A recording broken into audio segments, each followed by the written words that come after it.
having problems. I have some memories I need to look at.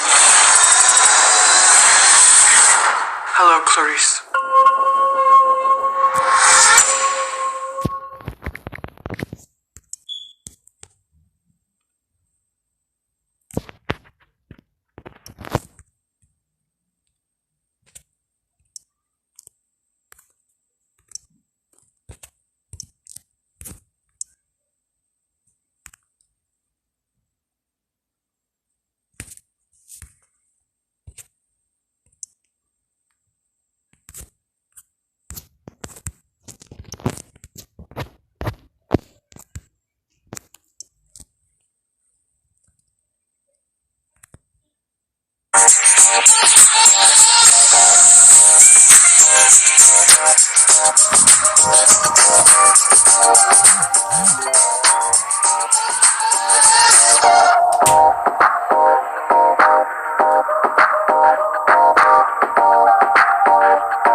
We're live. We're live. That's my little live dance. Oh, thank you. I love it when guests join. Hey guys, I am super excited to invite the now blurry, we're having camera problems, super talented JB Blanc, who does a million gazillion things. He'll fix the camera as I'm introing him. Yes, I'm gonna mess around with the camera. Just do your thing. Just keep talking. I'll just do a little dance. Oh my god, it's so annoying. It's okay. Well, I mean, we can half see you. You know, guys. JB is incredibly talented for on-camera work, voice work, and voice directing. He plays Caustic in Apex Legends, Prof in Star Wars Jedi Fallen Order. Jedi? I say, you know, Did you say Jedi? Yes. Because I also... You too can be a Jedi, Luke. Yes. Kano in Mortal Kombat 11, and he directs... I mean, nuts. It's okay. We can see you. We can see you. I'm better out of focus anyway. Yeah, you look beautiful. If it comes into focus as we go, you can feel like no pressure. We just have fun people following and watching. So if you need to turn it off and on again, it's totally fine. But guys, he also directs all Blizzard games. He directs me a lot as Sombra in Overwatch, which is a super fun time. He also directs Fortnite, League of Legends, and a bunch of other things. That was your intro. It could be so much longer because you have 376 credits on IMDb. I'm breathless as it is. Yeah, no, I only I could remember half of them. I was thinking about that because people ask me, how do you remember your characters? I'm like, guys, because I voiced like 3 characters in video games, and your video game credits are pretty impressive. It's a lot, yeah. The only way I remember is fans tell me. Fans tell me about games I can't remember I was in. That's insane, so dude. Thank you to fans. That's crazy. Do they ask you, oh my god, can you do the line from this one? And you're like, whoa, what does he sound like? Yeah, that happens all the time. I'm sure. So I have to tell you, I geeked out when you were first directing me on Overwatch because I had been directed by Andrea Toyas before, and it was always like over. Oh, there you are. You look nice and crisp. Okay. Yay. You are. No, I'm not Don't move. Stay really still. Yeah. I'm really happy to be here on your Twitch. It's great. Exactly. Stay right there. You were directing me for Sombra, and you were doing your beautiful British accent because that's native to you. And then you kind of went into imitating my Sombra accent, and you did like a Spanish accent thing. And I'm like, do you speak Spanish? And you're like, un poquito. And I was like, oh. And then you're like, Mama, je parle français, blah, blah, blah, blah. And I'm like, whoa. And then at one point I got a little cheeky and I'm like, I'm sorry, I didn't quite understand that, JB. Could you just explain it to me in an American accent? Do you remember that? And then you were like, all right, dude, so this is how you're going to go into this. And I was just like, holy shit, like this voice director is so talented. Well, you were probably drunk that day. No, I was very sober directing, acting sombra out. I don't drink before my sessions. Hello.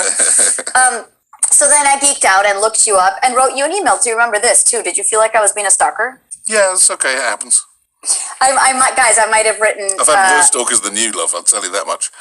Hey, I was just really excited to meet somebody who could do so many accents and spoke so many languages. Bless you. Bless you. So you were born and raised in Paris. I was born in, just outside Paris. Raised is a stretch. I left France when I was about 3 or 4. And my parents divorced and my mom and I moved to England, to sunny North Yorkshire where her sister was living, my aunt. Is that sarcasm? It's not sunny in Yorkshire? No, it's grim up north. Oh, okay. Yeah, terrible weather. They've had snow actually for weeks and weeks. My mom's car is like parked at the bottom of the hill and can't get up. But oh my God. She's kind of been snowed in for a while, but like yeah, Texas I had right a now. very nice, very lovely upbringing in England, in the English countryside. I grew up in a tiny village in North Yorkshire with a farm next door. I grew up digging sheep out of snow and birthing calves and riding horses and flicking cowpats at my friends. It sounds so exciting. Yeah, and then I was sent away to boarding school when I was about 7, and that changed things rather. But yeah, no, I went to boarding school until I was 18. Yeah. Wow, in England. Yeah, it was a sort of thing where it was considered like to get the best education you had to send your kid to boarding school. We didn't have any money, but my mum inherited some money and decided to put it into that. I think now she wouldn't do it again because it did change our relationship. Yeah, wow, how interesting. My dad also went to boarding school they sent him off when he was 6 in England. Yeah. And so even though he kind of Americanized his English afterwards, because we grew up in Colombia, he would once in a while go into a British little lilt, and it was cute.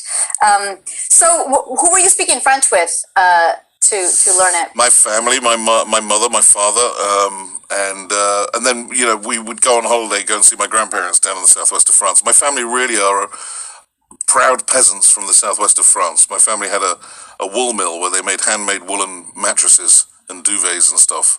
Wow. And they used to have rows of, back in the day, they used to have rows of knitters making these beautiful Aran sweaters, and they'd spin the wool into yarn and wash it and clean it in the river water that came through the mill. It was a really beautiful, still is a very beautiful part of the world. My dad now has retired down there and lives in a beautiful house above the village where he was born. Do you go visit? It's very like the old France. I try and go, yeah. I mean, I haven't because of COVID. Right. But I try and get over every year if we can. Oh wow, that's fascinating. It's always a bit hectic because we have to do England and France and catch everyone. Yeah, but your mom is the British one and your dad's the French one. Yeah. But your mom also spoke French. She did, yeah. She's with a beautiful English accent. Oh my gosh, parlez-vous français? No, more British, like, je suis très content d'être ici. Of course. My father, he speak like this, and he learned his English in the 60s. So he says things like, oh, good heavens. Or we'll get in the car, he'll slam the door, and he'll go, right, off we are. Oh, that's so cute. Does he say stuff like... I won't correct him because he's fabulous. Of course, that's adorable. I had a yoga teacher who also spoke with a French accent, and she would say, okay, now go into a pikey. And at the beginning, I was like, a what? And she meant a pike when you're doing like a handstand. But she would say pikey. And I'm like, we can't correct her. It's so cute, you know? Yeah, my brother came over once and asked me if I had an ifi. And it took me ages to work out that was a hi-fi. Oh, funny. And that was the sort of French word for a stereo back then. Yeah. So do you think, I love understanding when people started discovering that they were good at accents and languages. Did you imitate your dad when you were growing up because of his English? It was more teachers at school to get out of trouble, because I was a French kid in an English school in the 70s, and I had slightly longer hair, and I got called all kinds of names for having darker skin, and And so I was dealing with quite a shovel load of crap at the time, and doing impressions of teachers and stuff and other kids would get me out of trouble. So it was a way of making people laugh. And then as I became an actor, I looked like this. I looked like you should stop me in the airport and check my bags. So it always I ended up paying every dodgy foreigner possible. So did you learn to do like basic Arabic accent or something? Yeah, I had to do a lot of that stuff. Sort of Arabic, a lot of Russians. A lot of Americans, actually. I do a lot of American stuff. And then, of course, I was a Mexican doctor on Breaking Bad and Better Call Saul, which is still going. That's fascinating. All of the ethnicities you've just mentioned, you could feasibly play. And it's just like, but if, you don't look particularly Latino, but if you tell me you're Latino, I believe you, Yeah, and I came here playing an Italian pirate in the Count of Monte Cristo, so that was Masco Italian. And then... I'm now doing a Chechen on Barry in season 3 of Barry, which is going to come up. It's funny, I've done probably 30 TV shows since I moved to LA 20 years ago, and I've never played a Brit. I think I've done one. Shut the front door. No, I will not. And Cassie knows that you're British. They look at me and they go, nah, he's not British. Okay, wait, when you walk in, they do know. Okay, but you have a super established career right now. At the beginning, would you walk in talking like this, or were you like, "Hey, what's up?" Agents always wanted me. It's weird because all I'd done really in England was theatre. I went to the Royal Academy of Dramatic Art, and I had a theatre training at RADA, and then had my own theatre company and did regional theatre, and then ended up at the National Theatre for 3.5 years. And so I didn't really have anything on camera or on tape. And so when I met casting directors back in the day in LA, they'd be 20 years ago, they'd be like, so theater, how does that work? This is not New York. And now, of course, they get that theater actors are well trained and have lots of technical ability, and it's a big asset. Yeah. They want theater actors, but at the time, so... for that reason, agents were they'd always insist, well, look, you're going in for a Russian, go in with a Russian accent. They're looking for authentic. And I said, well, I'm an actor, so I'm going to go in with me as who I am, and then hopefully I can switch it up, and suddenly they'll go, wait a second, who is this guy? And that's sort of what happened. People were kind of like, and that also keyed into me I was a dialect coach for a while, and I helped Armenian people talk like Armenians, which was weird. What? Yeah, people. There was a one famous. I remember there was a comedian whose auntie was heavily Armenian, and he couldn't do the Armenian accent. Yeah, that's. And I had Armenian friends and stuff, and so it came very easily to me. What you are talking about? Why you are standing like this? Don't do this. Why you are doing this? No, please. Vachakan, stop. So it just kind of became like I had an ear, and it was something I could do, and it was it came from impressions, and you pick up keys into little dialects and impressions. So I was going to ask you, you seem like, yes, of course you have a good ear, but it comes very naturally. It's not a thing you intellectualize. You know how some people like write out how to do an accent? For you, it's just kind of like in your It was all mouth. by ear, yeah. I mean, I learned phonetics at RADA. They taught us phonetics, but that's like, when I was dialect coaching, and I don't really have time to do it anymore, but when I was dialect coaching, I was like, why am I going to try and teach an actor who doesn't have phonetics a new language in order to learn this accent? So I always, in the same way I direct, I'm directing the actor that's in front of me. I'm not directing the actor that I would ideally like or not ideally like, but I'm directing with what I've got. So I'm going to use that actor's tools to make them good and make them better, hopefully. And so I was always like, well, this is how these are the sounds to work out, or this is the place where the accent is located, or And again, that's all stuff that you learned at RADA, or you're just like, No, I don't think how to do Russian. I just like my tongue does something. I don't know what. Yes. Russian sits down in the throat. Yeah. Whereas Eastern European is much higher in the mouth and flicks the R's, but doesn't, if you're Romanian or Czech or something like that. French is very push forward, so you have this, it's almost, you're always kissing or shrugging. And, German is very tight and keeps very kind of simple like that. You know what? That's what I want to do. I still haven't worked on it, but I just find it funny, and I kind of want to go into it because it's funny. The problem is when you're then playing, if you're playing German roles, it's very hard not to slip into comedy and start doing some kind of bad Monty Python sketch. Yes, but I don't think I'll ever play a German person at this point in what casting is doing. Never say never. Okay, yes, but we're going pretty much authentic, or like stick to South America, or I have some Wisconsin in me, so maybe I'll do like, white. But I like in terms of German, it's like they go for someone who actually speaks German. So I'm like, maybe just for me to fuck around with, I want to. Yeah, but then, you've got the situation where there are not a lot of really good Russian or German or South African actors in town. And so, interestingly, the industry has kind of said, well, is he genuinely Latino? I mean, I grew up like 100 miles from the Spanish border. That's fairly Latin. Right. But my managers always used to say, if we called you Blanco, JB Blanco, then we could get you work hand over fist. But they started having quotas. But all my Latino friends, many of whom I have now because we're always in the same rooms, they don't care. They've always said, listen, if you're the right actor for the job, there's stuff around for everyone, and they've always been very generous and magnanimous about that. Well, but the magic of JB Blanc is that you are doing justice to the role. You're not going in there trying to do Latin and sounding maybe start Russian. Yeah, that's the thing. And I think that you do bring some very grounded energy to it, and it sounds legit, and that's the difference. I can't stand it when they cast people that just don't sound.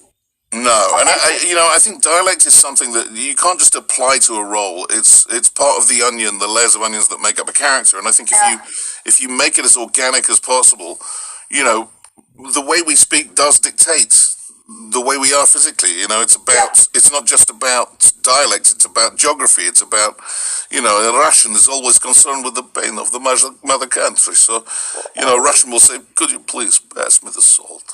As though that salt is the most precious substance in the world. Or Russian villain, to make an interesting choice with a Russian villain. Why are you not doing what I ask? You're hurting me, It hurts that you won't do what I tell you to do. And that kind of fits into the role very, very well. And so you can pick up those things and use them. And then there's sort of physical tips like, South African. I was safe with South African, which is a very hard dialect. That's the hardest. And that and Aussie to me, like.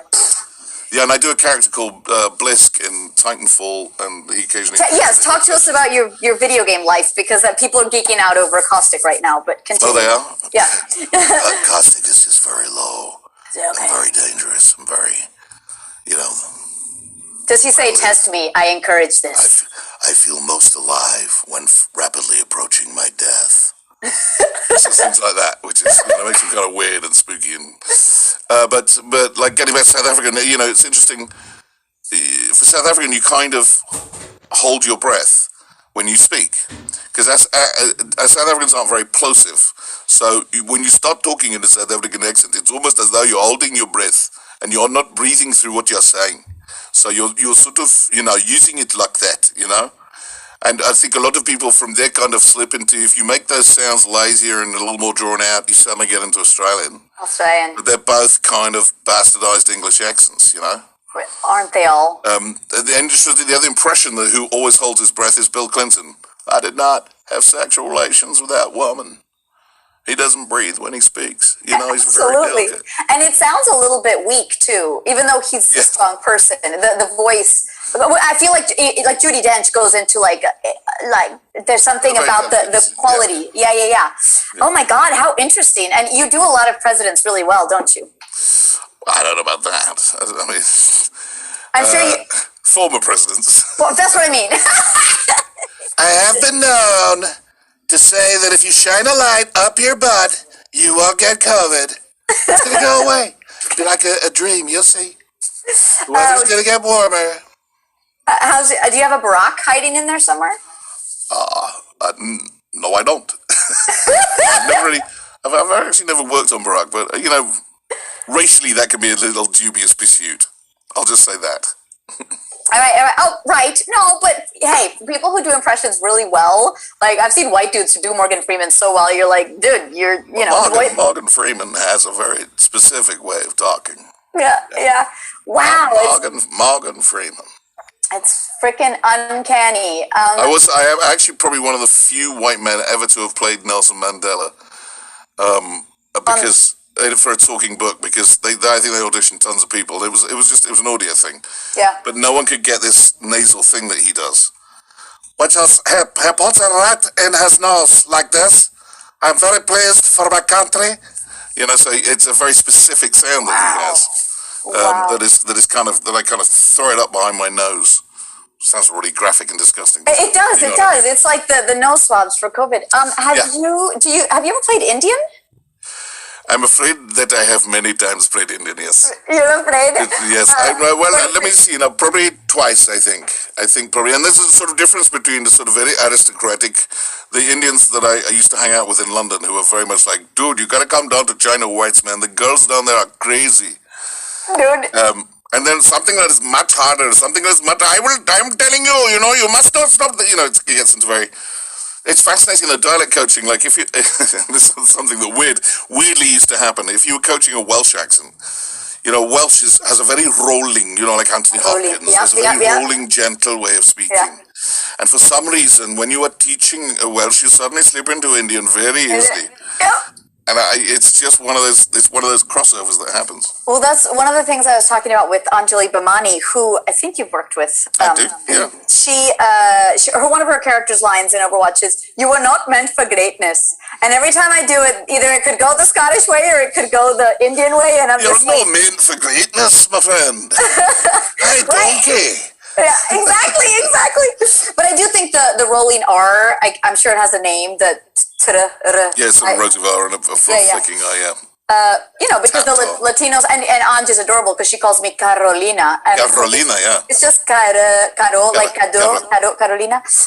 But the Spanish R's are a thing that a lot of people can't do. You can. Well, yeah, I've had to. Is it something that, because as I break accents and languages down, if you don't grow up doing a certain accent, that's why, like, my grandma was American and met my grandfather and married him and moved down to Colombia. Ella es hablaba español así toda la vida. Muchas gracias. And so, like, I grew up with that, so that's part of me too. But she, even though her grammar was perfect, she never got rid of the accent. So, like, right. I feel like there's certain things that if you don't know where to put them in your mouth, that sounds really dirty, then you won't it's learn not. that. You won't learn that Lots sound. of things go in your mouth that aren't dirty, Carolina. True. Well, I can't speak to your mouth, but my mouth anyway. True. It's Like, could you always do the r? Because it's very different to the French. R. yeah, yeah. Yeah. Yeah, and the French have a liquid soft palate, which is very helpful for dialects anyway, because Liquid soft. all that you can do Rebecca impressions. Totally. Or klaxons. Or Tigger. Or together. Yeah, and so it's just a different placement. And I mean, like in Breaking Bad, they often make me speak Spanish. I don't speak Spanish, and so they ask, what happens there? Do you freak out? Or you go, I got it. I kind of freak out a bit, and then I call my Latino friends and say I need some coaching, and I try and get it absolutely on. And one guy called me up and said, a friend of mine whose wife is Mexican, he said, was that who coached you on the Spanish? Because was that Mexican or was it Catalan Spanish? And I was like, dude, I don't speak a lick of Spanish, and I'm speaking Spanish on the telly. That wasn't enough for you? Yeah, exactly. I mean, forgive me if I got the wrong region. Holy shit. I was like, Well, wrong country, but yes. Yeah. people are unforgiving. So if you're gonna, I was saying, as a director too, if you're gonna do an accent, make sure you've got it damn good. Hell yeah. There's nothing worse. Talk to me about directing. How did you get into it? Because you guys, he is so effing good. You have a knack for Sombra that, like, I just get excited when we go in the booth because you understand her sarcasm, but you also direct a bunch of other people in their characters, and there's such specific characters, like when you direct Darren DePaul versus Anjali versus, I don't know who else you direct on Overwatch. It's very different, and you have to click into this specific character that has, like, so many layers. I'm fascinated when I work with you. Well, it's the same process really as being an actor, which is the writing. The writing usually, if the writing's good, it tells you who the character is, and then whatever the actor brings, those are different. I mean, it can be very different for a Darren DePaul, who's very experienced, and to Zhang, who plays Mei, who's very much a Mandarin speaker, and I direct her in Shanghai. And she is the most adorable person on earth, and that woman will work and work and work until she gets it. But she's brilliant, and she finds English very difficult. So I do a lot of kind of explaining of what the English is, but she is just a sponge for it. She's dying to know. She wants to get it right. She's really conscientious. Yeah. And we work hard. And same for Gaku Space, who plays Genji. English is not his first language. I directed him a few nights ago in Tokyo.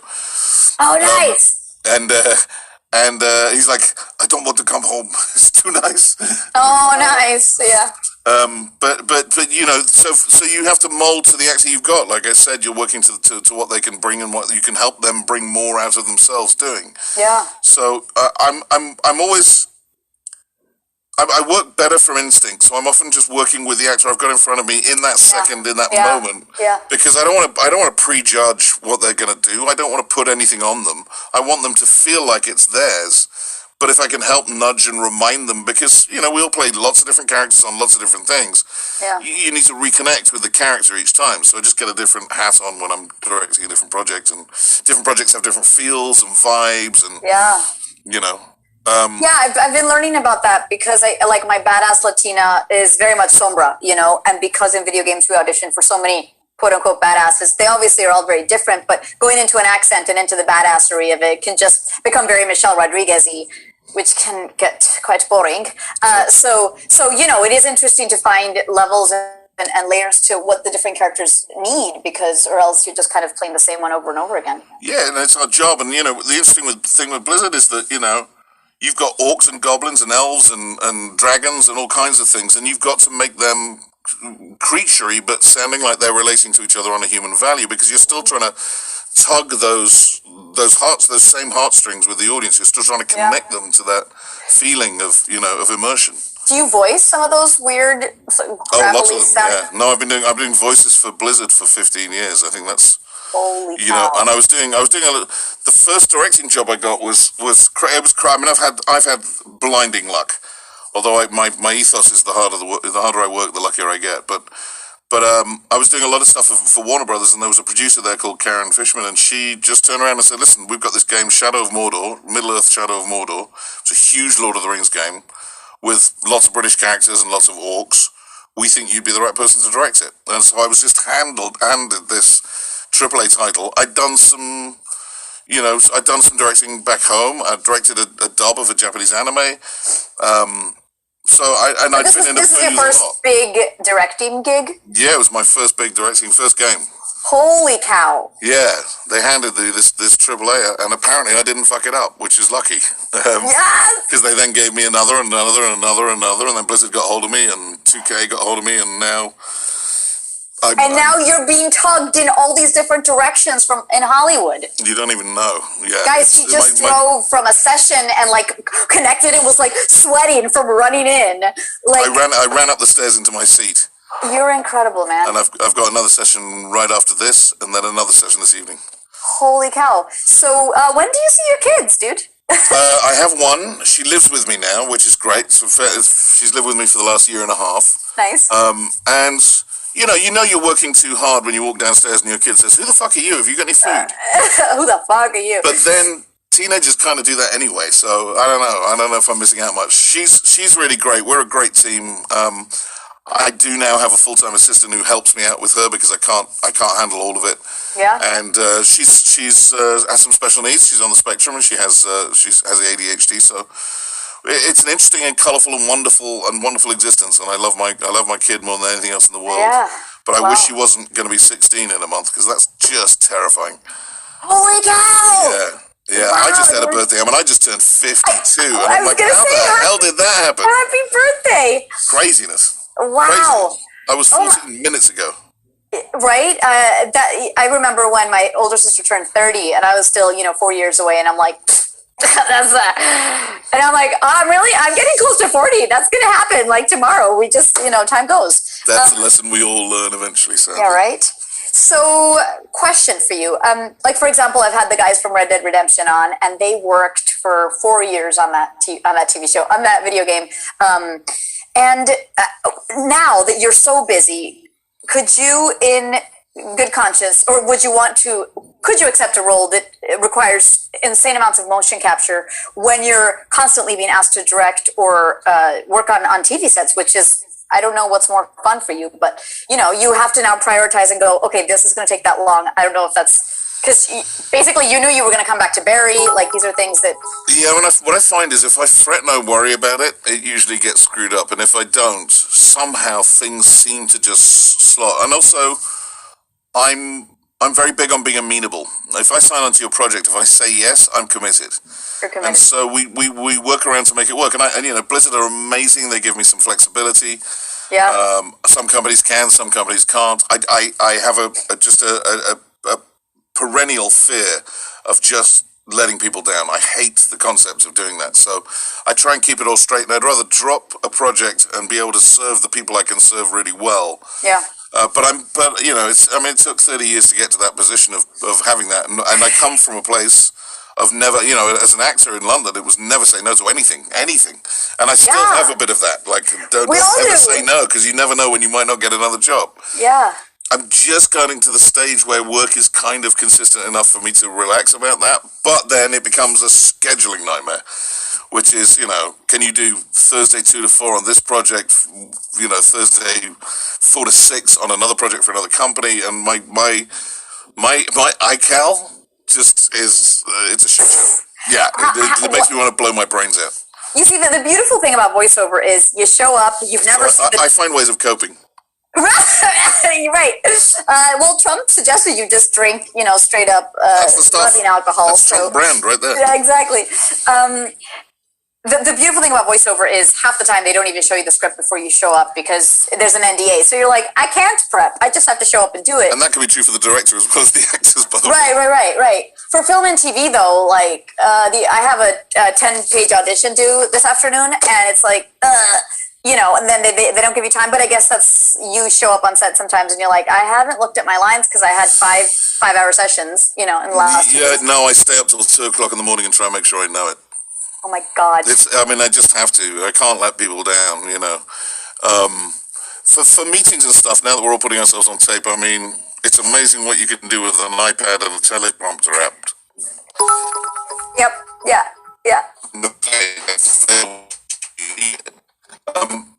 I found before COVID, I was going to a guy who I know who does it, who puts people on tape for it, because it was just easier than me trying to set it all up. So I'd rather whistle over to Las Vegas on my bike, do that and then rush back into whatever madness I'm going back to. Yeah. But it also, I don't do as much TV as I used to, but it's because I'm difficult to book, and I knew that I was going to take that hit. Yeah. It's the same for I have the most patient voiceover agent in the world. I employ some of their clients, so I think that helps, but they're incredibly understanding about my schedule and what I can do and what I can't do. And most, if people want you, they'll make room for you. They'll make it work.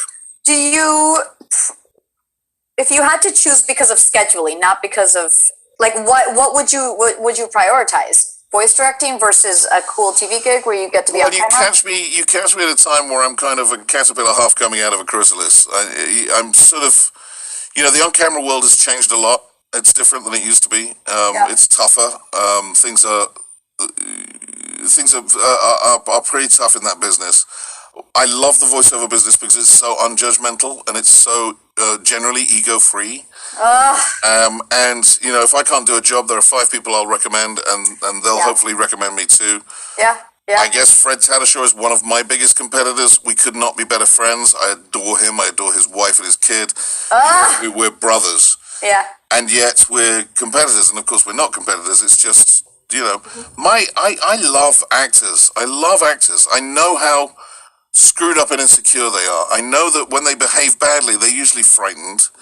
And it's a frightening thing to do. And so I love being around actors, and the directing has really enabled me to see a lot more of my friends and interact with them in a way that is unique. No one else gets to do that.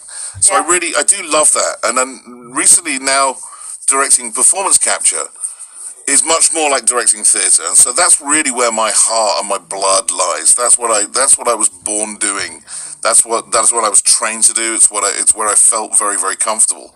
Yeah. And it's a way of doing theatre for decent money as opposed to money where I can't afford to put food on my table because I'm working in a real theatre, which is sad. But theatre's become much more of a. If you've got a family and kids, it's hard to do theatre now. The money just isn't there.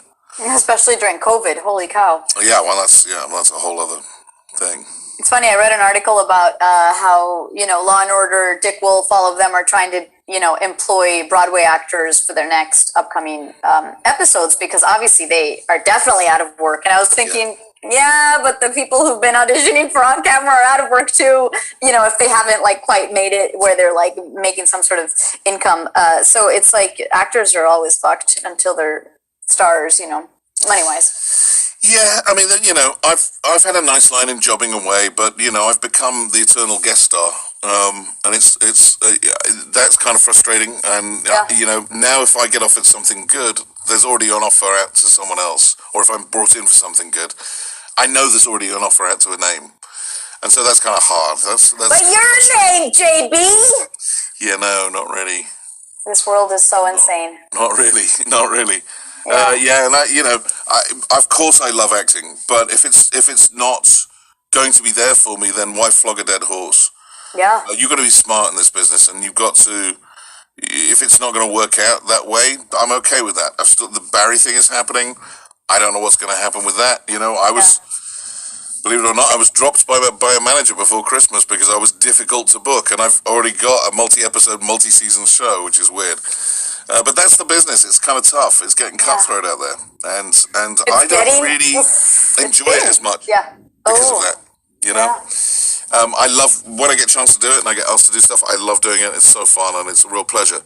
But the struggle and the strife at my ripe old age is not as fun as it used to be. And the other thing is people don't understand how much I wanted to be an actor. For the first 4 years of my career, I had very little work. I started a theatre company for actors who'd recently left drama school, so they had somewhere to work with a bunch of students from Lambda and a great acting teacher. And we got given money by Emma Thompson and Ken Branagh, and they helped us set up a theatre. We built it in a theatre. We built it in a basement of a block of flats in Paddington.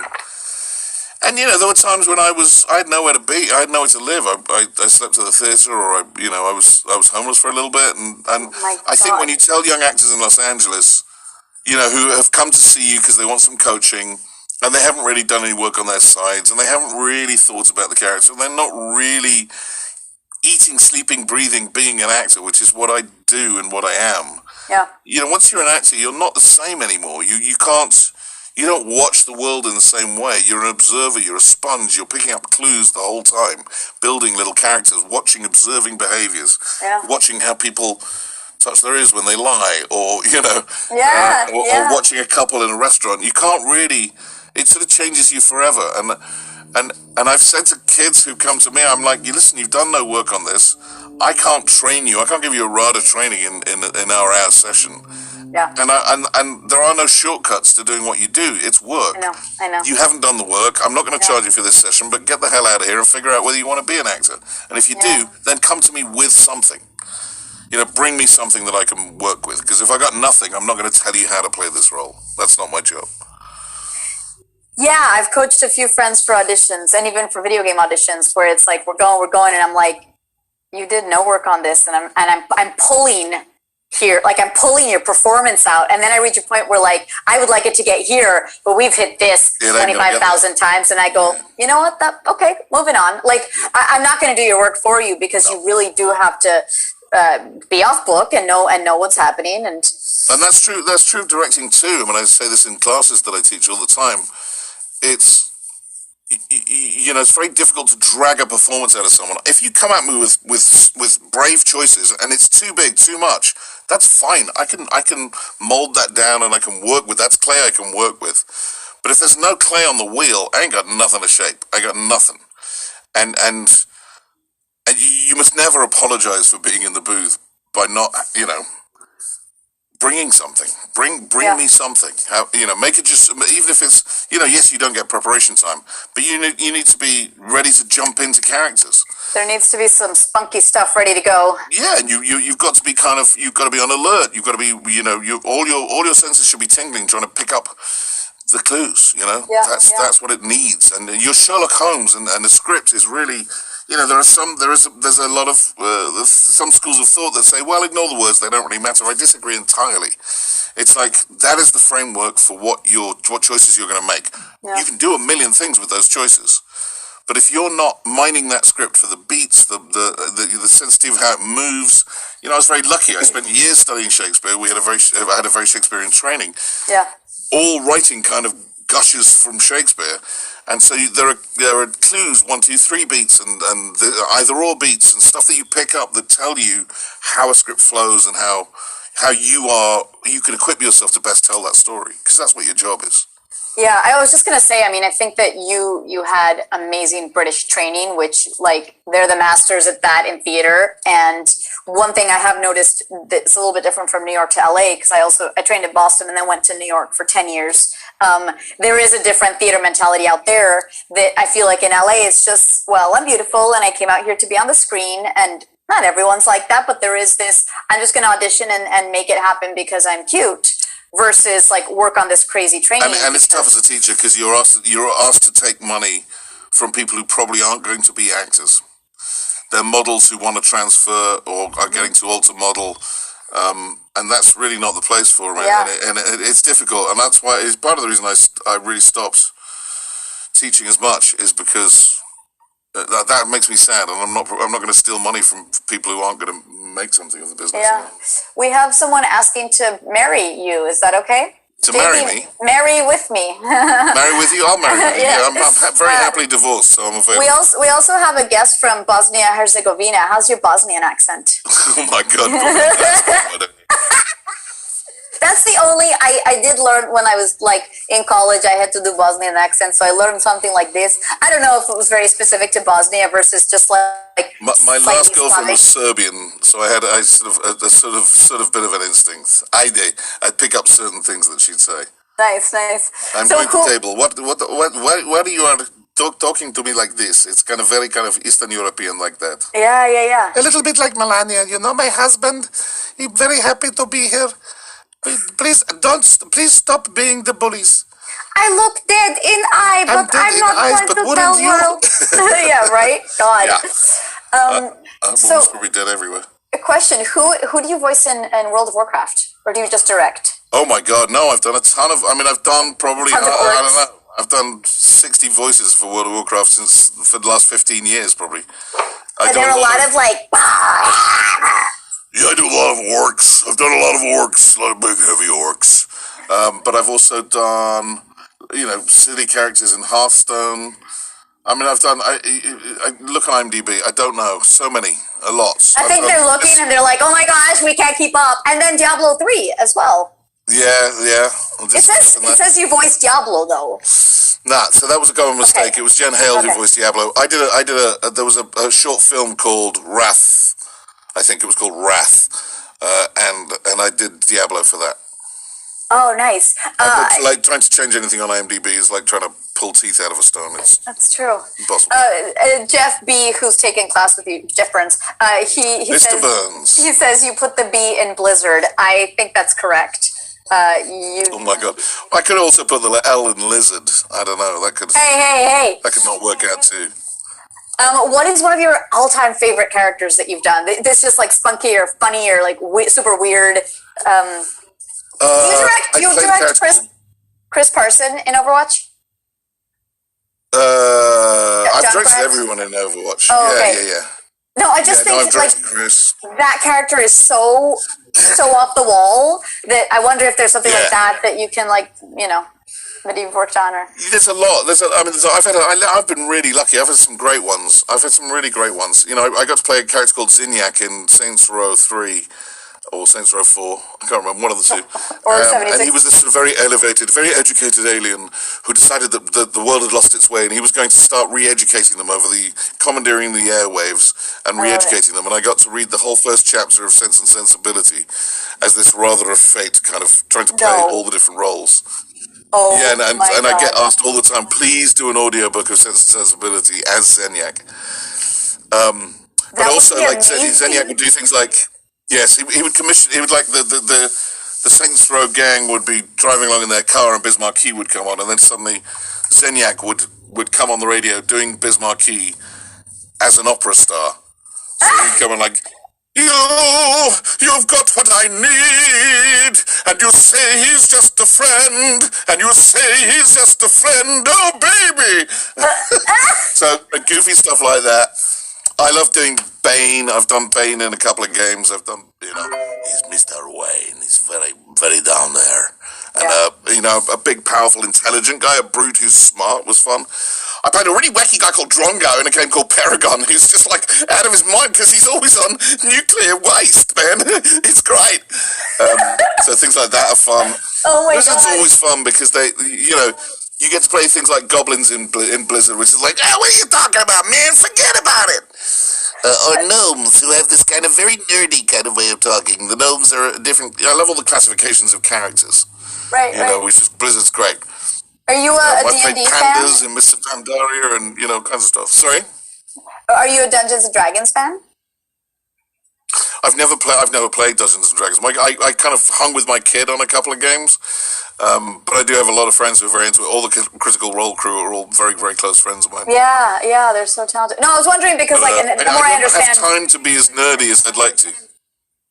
Right. I guess it's just with Dungeons and Dragons, I've understood that all their classifications go into like gnomes and orcs and like, are they chaotic or are they there's just different like ways of creating these characters, and I think they use that a lot for video games. Well, that's how WoW was born. That was very much that sort of fantasy world. Yeah.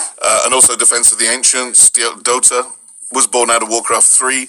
Oh yeah. It is a sort of common language, Yeah, I think I'm allowed to announce that I'm involved. There's a new animated Dota series that I'm involved in. I can't say how. Oh, cool. But I've been announced on Twitter, but that's going to be very exciting. D&D has had such a huge influence over gaming because, you look at, well, Adventure Time. You know, that was all based on D&D characters, and that was very much of that world. And Yeah. so there's, you know, it's got a lot to answer for. JB, you're frozen. We can hear you, but your image is frozen. That's okay. Just letting you Sorry, know. just stand by a second. I'll unfroze.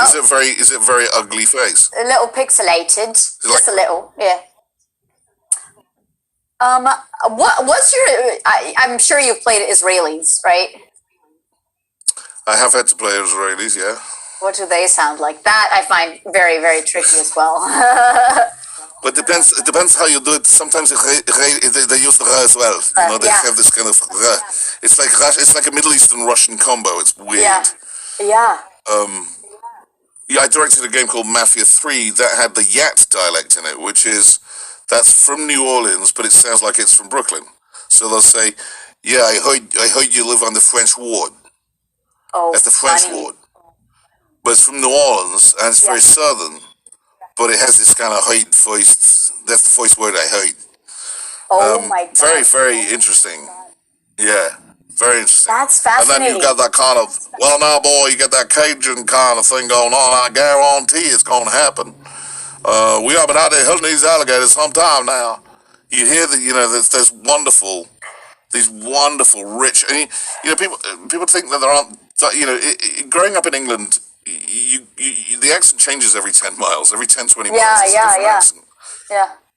I do this thing sometimes, which is a little tour of the United Kingdom, which I can do a bit of if you want. Yeah. Party trick. By the way, you just sent something. I'll do a quick whistle stop tour. Did I froze again? Why? You've honestly been just pixelated the whole time, stuck in a position, and we're only hearing your voice. But that's. Is that true? The whole thing? Not the whole thing. No, the last 2 minutes maybe. Okay, now you're back. Okay, I'm back. Yeah, I mean, you know, so accents change very quickly in England and well, in the British Isles. So I grew up in North Yorkshire, which has a very kind of basic flat cloth hitting a street, that kind of accent. You go a bit further north from there, and you suddenly get into Newcastle, which has this kind of very kind of loopy way of talking, like, you know what I mean? And that's because the Vikings came into to the north of England right about there. And if you think of the Swedish chef, it's got that same kind of tune. And you go a little further up from that, and suddenly you're into a very gentle, lilting Edinburgh, which is a very kind of elevated Scottish accent. Go across from there, you got Glasgow, which is much harder and much more, you know, like, well, you look at that. Down from there, you get into like Lancashire, which has this bird R, which is a lot of American stuff, you know, that same American R, but it's a northern accent, you know, it's a northern accent, so it has that flatness. Go across from there, and suddenly you get into Liverpool, which is very much, you know, that kind of lackadaisical way of talking. Do you want some chicken? But very friendly, you know, oh yeah, no, that's lovely, that's fucking great, oh, it's fucking marvellous, yeah, I love that. They do down there, though, don't they, so? That somehow migrated from there. You can get into Northern Ireland, which is really a really strange and difficult accent to do. You know, that's really complicated, a very difficult one for British people to do even, and it has that whole tune to it. Yeah. I'm gonna jump around, but like Dublin has much like a bigger landing, like Bono. You know, that's gear, like you talk like the Edge, like, you know. And then, you know, down in Cork in Southern Ireland, you get these really kind of Kerry accents and really different kinds of accents. You go into Wales and you've got that lovely Welsh rolling, lovely gentle sound like Anthony Hopkins. You know, he talks like that. You can call me Tony. From there you get into you can get from just across the Welsh border, you get into Birmingham, which has a very industrial, flat kind of feel. And Manchester, which has that kind of nasal tone, which is, you know, really like Oasis, you know, we're mad for it. Manchester's crazy. That goes into West Country, where you get into kind of like more the Devon, Cornwall, those kind of accents that are kind of what pirates sound like. Oh my God! But different parts of the country have that different kind of West Country accent. And then, you know, you get into sort of Estuary, East London, and those kind of Estuary, flat London accents, and of course Cockney, which is a bit odder and a bit more, and then South London, which is a bit more drawly, and North London, which is like, you're a fucking ass, I'm gonna bang you, and that's much more kind of bitey. So, you know, they're all very close together, and I haven't even done half of the dialects, not even a fraction of them. And you just went, but you did more than I'd expect. I'm like, he'll do 4. You just like holy cow. Well, you said they change every 20 minutes. Kind of like Massachusetts. Yeah, a little bit. But I mean, and the accents do change in America. They just change over much greater distances, you know. Yeah. Well, I know this is very different, but do you do Boston? You pack the car and have it yet? You pack the car and have it yet? Yeah, it's wicked awesome. I've had to do that too. Yeah, I lived in Rhode Island for 2 years and then Boston for 4. So I might have learned to just say wicked as a regular thing. Oh, that's wicked cool. And it's like, wow, I'm actually saying it. That's crazy. I've got one of my best friends is from Michigan, and we're always like, oh my God, the goddamn lake is so goddamn cold. Goddamn. Where'd I park that damn car? I don't know. Look at those. Those are pretty. They're pine cones. Oh, don't you know? At Christmas, you should have pine cones. Yeah. Dude, that was my grandma. She was from Wisconsin. That's great. Yeah, for and sure. that Minnesota, that whole Fargo accent. What so the Christ? Funny. What the Christ? You know, once I did audition for. Nope, I helped a friend. I did not audition for Fargo, the TV show, but they wanted a Mexican accent on top of a Minnesota or like a Fargo, and I was like, I wouldn't know how to like combine that. You know, that's a crazy thing. So before we shout your socials out, because I know I'm going to hard out with you at 1 because you have a crazy busy schedule. Can you do accents from Brazil? Like, do you talk Portuguese or do you do anything like Wow, you're really dumping me on it now. I am really dumping you because we have, Danny here, Danny from Rio de Janeiro, and I just want to make sure that, you can do the accent. Obrigado. Obrigado. Obrigado. Well, for Brazil, it can change all the time. It's very different. But it kind of got a French feel as well. It's something I'd have to work on. The thing with all these things is if you work on it, I can get anything. But I do believe you can do it all. Because you can apply to anything, Yeah. You can basically apply to anything. For sure. I just was thinking as you went into, one of the British ones, where they do the F lot. The Cockney ones. Well, I think you're right about that. Yeah. Brazilians do that. I know. I was thinking that. Because they don't have a th. Yeah. And for Russian, that becomes thinking. I was thinking, or I was thinking like that. And for Germans, that's always the way to. For the Germans, that's always very particular way of talking. Yeah, my Indian friend, he would say my tums. My thumbs, yes. I'm going to my thumbs and my fingers and my thumbs. Yeah. Every time I am going to try and imitate an Indian accent, which I don't do well, I lock into Sandeep because he would go, "What the hell, man? What the hell, man?" Yeah, the Irish, they do that too. They do, a lot of that. I think I'm going there, Yeah. I think that's a good idea to go to the theatre. Which is so funny because originally, right, English is from that side of the world, so you'd think that they would do the TH. But the problem with English is that everyone came through England. So you've got the German Saxons, the Anglo-Saxons, the Goths. You've got the Romans. You've got the Celts. You've got everyone. Just the Gauls came through. So English is this sort of mixture of Latin languages and Anglo-Saxon languages. Yeah. Very confusing for people to learn, and yet they seem to do a better job of speaking it than most British people. Yeah. So, quick thing, where can these peeps find you on social media? You're not very active on it because you're very busy, but if they were to follow you. At the JB Blanc, only because someone else stole the name. At the JB Blanc on Twitter. There's a JB Blanc fan page on Facebook, which I'm useless at interacting with, but I try. Cool.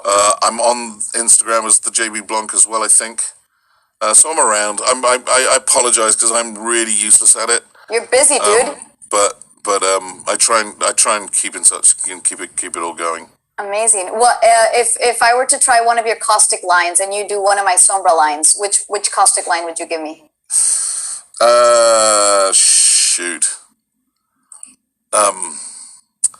Oh God, I hate this stuff because I have to try and remember stuff. Think about them, guys. Throw one out now. I don't have a hard answer. We're good. Okay. My next session's at 2. Let me give you I just signed 4 tons of autographs with them all on them, so I can't remember any off the top of my head. Talking about autographs, guys, I'm signing Funko Pops. If you want to go to my Instagram, you'll find where I'm signing them on streamily.com/Carolina Ravassa, but these are limited, so. I'm going to get on to Cameo too at some point because there's some caustic Funko Pops that I'll Super sign cool. as well. Super. Well, let me give you a sombra line, and I want you to do your best sombra for me. Okay. Everything can be hacked, and everyone. everything can be hacked and everyone. So good. I'll give you a Ray's one. She's Brazilian, and she goes, "Time for the fireworks." Time for the fireworks. I played a character called what was he called? El Fuego, I think, in Street Fighter. And I have to apologize to the whole entire Latino community because he would scream things like guacamole. Oh, it was just God! It was a long time ago. But nevertheless, there's no excuse whatsoever. I just want people to know I didn't write it. You're so funny. You can use the one I gave you earlier, which is I feel most alive when rapidly approaching my death. But how does he say? I feel most alive when rapidly approaching my death.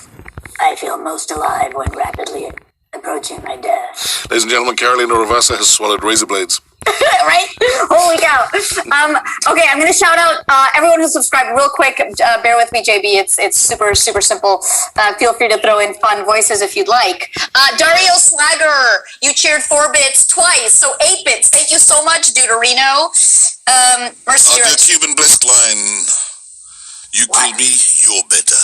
I kill you, I'm better. There you go. That's a good Cuban Bliss. I'll kill you, I'm better. Why does everyone go and needs to say Mozambique here? I've never really understood that. It's an Apex thing. Oh, Mozambique what? here. Mozambique here. They all want you to say that. That's awesome, though. Yeah. It sounds good. Mercy Yura, thank you for cheering 100 Brits. Ray's voice line for Mercy Yura. Anyone have any splints? I may have jammed my finger, multiple fingers. She's Brazilian. She's funny. You get a boop, Cuso. Boop. Maisie Grub gets a boom. Boom. And Jai Indigo gets a boop as well. Boop. Thank you, guys. JB. Yeah. You are so freaking talented. I appreciate your time today because I know you're so busy. A lot of people here are pursuing voice acting, and all these tidbits are, great ways for them to learn and try and see if they want to join the voice acting community at some point in their lives. Well, it's been my absolute pleasure. Thank you very much for having me. Thank you. Yeah, this is, and I have my own selfish reasons for doing this Twitch. I learned from all the people I have on, and it's just been amazing to kind of like understand your journey and how you break down stuff. So thank you for joining us. My absolute pleasure. Guys, keep booming and booping. Boom, boop, boom.